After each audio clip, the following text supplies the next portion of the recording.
Gravity Falls Season 1 is an incredibly creative, funny, charming, and character-driven season of animation that I personally found to be phenomenal, if plagued by a few annoying characters and forgettable episodes.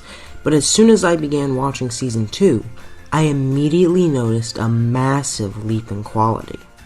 The very first episode already showed one of the coolest concepts for an episode yet, that being the rise of zombies during a Halloween-themed karaoke party. That's not all an exaggeration, that's literally what happens, and it's amazing. There are a multitude of hysterical lines. Don't panic! Maybe they're just a really ugly flash mob. As well as awesome action with Stan fighting off the undead. The only wrinkly monster who harasses my family is me! Take that and that! Mabel and Seuss in this episode are much more funny and charming than I ever found them to be in Season 1, and the plot does center around a kid doing something dumb, which normally ends up just making you hate the character, but in this case, Dipper's actions are totally understandable and feel very natural. In the very next episode, yet another one of the largest issues with Season 1 is resolved, that being the relationship between Dipper and Wendy, with it being explored as much as it needs to be, tied up, and rarely mentioned in any cringeworthy fashion again throughout the season. Seeing this issue get fixed this early on was a major sign for me that Season 2 was truly going to be something special. The same episode is full of adventure, mystery, and even horror, with the shapeshifter being one of the creepiest villains in the whole show. And even though the episode doesn't have any memorable jokes that stick out to me, everything else about it is so exceptional that it doesn't matter. In my opinion, not every episode needs to have a lot of comedy as long as whatever other tone it's focusing on is done well, and that is absolutely the case here. After this, though, we do end up getting a very funny episode, which moves away from the main plot of the show a bit, but provides us with such a fun and wacky premise involving the tiny mini-golf people that it's totally fine by me to have a side story. Not to mention the character development in this episode for Pacifica is fantastic and shows that this season does everything it can to make every character, not just the super important ones, likable and interesting with how they grow and change. Further character development can be seen in the 4th episode, in which Mabel really begins to go down a better path in terms of her personality, which eventually plays a very large role in the end of the series. She learns a lot in this episode, and despite the concept of sock puppets not being used as much as I had hoped it would be, it really makes great use of Mabel and Dipper's relationship to develop both of them. It's interesting to see later on the incredible foreshadowing the show gives for how Dipper and Mabel will begin to drift apart, but the season is so methodically planned out that this actually begins to rear its head in this episode, which, if you couldn't tell, is very early on. As more and more characters are introduced, this is a really great way to draw parallels between them and Dipper and Mabel. Episode 5 is yet another filler episode, but it has a very interesting concept, tons of memorable and funny moments, and the two storylines eventually come together in a very satisfying and humorous way. Even though Stan's storyline truly only serves as a way to make a few jokes, that's all it needs to be, because the main storyline on its own, with Seuss trying to find love, is definitely interesting enough. In the next episode, we get 3 short, scary stories being told by Stan, which reminds me a lot of The Simpsons' Treehouse of Horror, which I always adored, so this truly appeals to me. The first story follows a witch who steals hands, but really just wants to find love, and it's incredibly funny due to Stan's personality being absolutely handcrafted for this kind of premise. Please don't kill me for that terrible pun. I'm not the biggest fan of the second story with Waddles, but it's still pretty creative, and Neil deGrasse Tyson as the smart version of Waddles is a very nice surprise. But the final story with the clay monster is perfection and makes tons of hilarious jokes, poking fun at special effects both new and old, which I really appreciated. Episode 7 continues the main story with a phenomenal concept, a creepy villain, and really entertaining fight scene at the end. The memory ray isn't simply a device to make this episode more memorable, ironically, but also plays a massive role in the rest of the show, making this episode both great and fun in its own right, but also a critical link in this season. I'm also a big fan of the episode following this, even though I'm not a fan of the time-traveling Blendin. Seeing Seuss's backstory gives him some great character development, which also plays a role in the rest of the series later on, and made me much bigger of a fan of his character. I didn't really understand the love for him, as he was kind of just dumb for the sake of being dumb in Season 1, but in this one, he has some great development, backstory, and lines. Episode 9, on the other hand, is the worst in the season, in my opinion. But not because it's bad, not at all. Joe DiMaggio shines as the love god, and Robbie's parents are absolutely hilarious. But the main problem with it is that it's just not memorable. The opposite, however, is the case with Northwest Mansion Mystery, which not only has some more outstanding and compelling development for Pacifica, showing the influence her parents have on her, but also has one of the coolest and most interesting villains of the entire series, who actually has a really great backstory. After this, we get an episode which instantly became my favorite when watching it. I don't know if it still is, but it's up there for sure. Episode 11 has some great action scenes, such as Stan escaping from the police station while gravity itself collapses, as well as some of the coolest music and most beautiful shots in the entire show.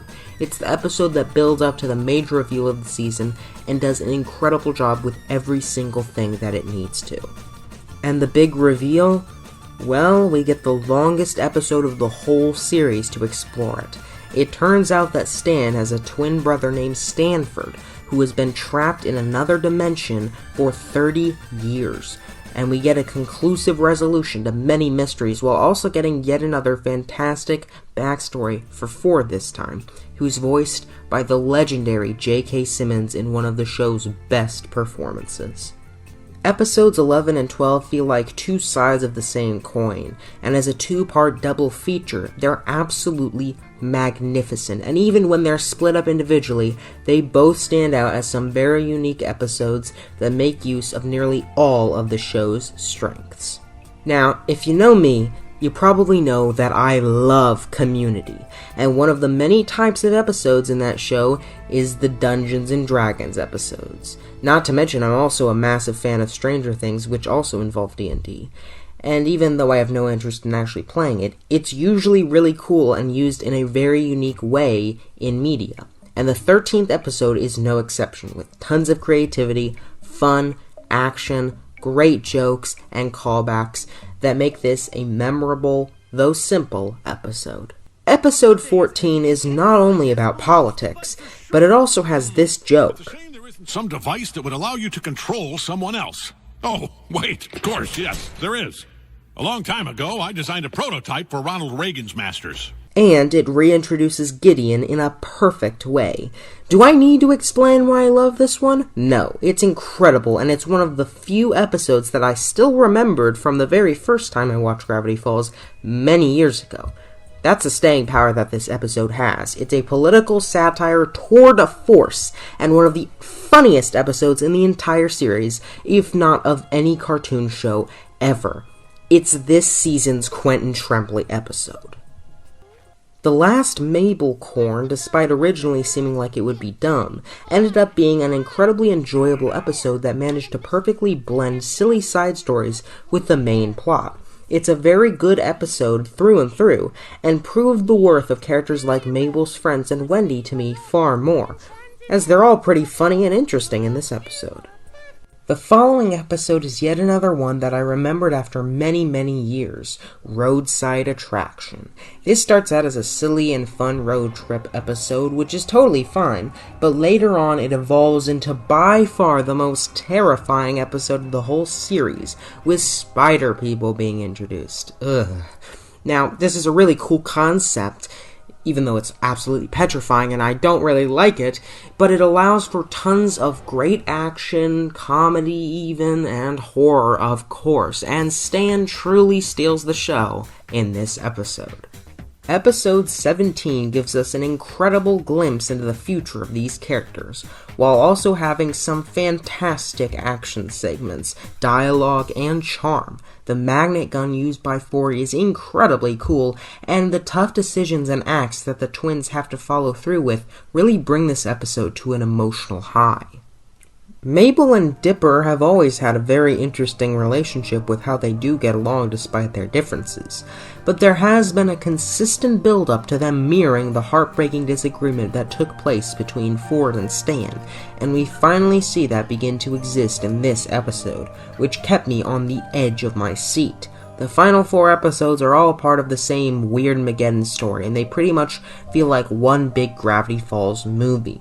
Everything that the series has been building up to has led to this single point, and every character, joke, reference, idea, and more are all here to create one exceptional finale.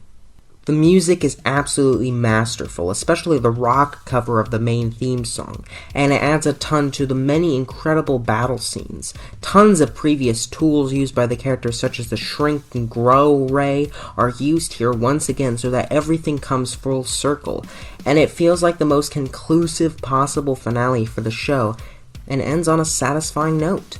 All the characters are put to great use, and Mabel's selfishness is addressed in a whole episode that finally brings her development and her conflict with Dipper to their absolute climax, finally resolving the biggest grievance I had with the series.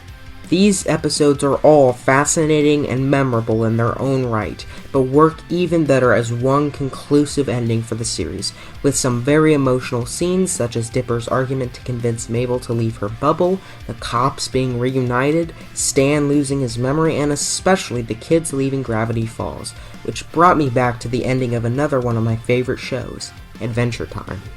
That show played a large role in my life for years, and when it ended, it made me cry incredibly hard. And Gravity Falls managed to achieve something similar without even being part of my life for a long period of time. And that's the incredible thing about this show. Gravity Falls is a beautiful show, but not just because of the creativity, the humor, the wackiness, the memorability, the adventure, the horror, and the action, but because of the incredible characters, how they evolve by themselves, and especially how they gradually grow together as a group, almost like their own weird little family. It places these characters in an unconventional place, yet stuffs their storylines full of relatable, familiar moments. I know a lot about leaving things behind, and I know many others do too, but this show really resonated with me and my memories of such an experience. How you may be annoyed or weirded out by your surroundings in the moment, but once you've left them behind, you can reflect and understand the truly incredible, unique value within them. That's what Gravity Falls is to me, and to the characters. A wild ride that may not seem so special at the very beginning, but by the end you'll understand what makes it so fantastic.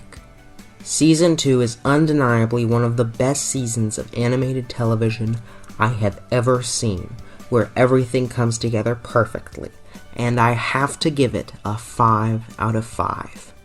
Happy birthday, Quentin.